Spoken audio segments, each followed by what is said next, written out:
Most people think a crash is a sudden explosion, a loud bang, but it's actually a whisper. It's the sound of a door locking that you didn't know was open. The first domino just fell. You didn't hear it because you were looking at the green numbers on your screen, but the chain reaction is already moving. For 3 years, we lived on future money, cheap credit, stimulus. Buy now, pay later. Now the bill is due. Interest rates aren't a theoretical problem anymore. They are a I can't afford my rent problem.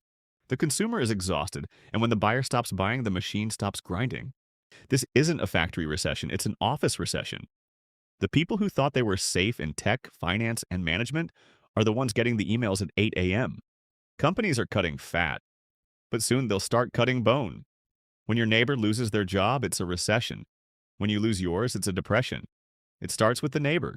So, how do you play a game where the rules change every hour? Rule number one: liquidity is your only friend. Stop chasing the 10 times moonshot. Start chasing the don't go broke strategy. In a flood, the man with the boat is richer than the man with the mansion. I used to be an investment banker. Now I just draw stickmen.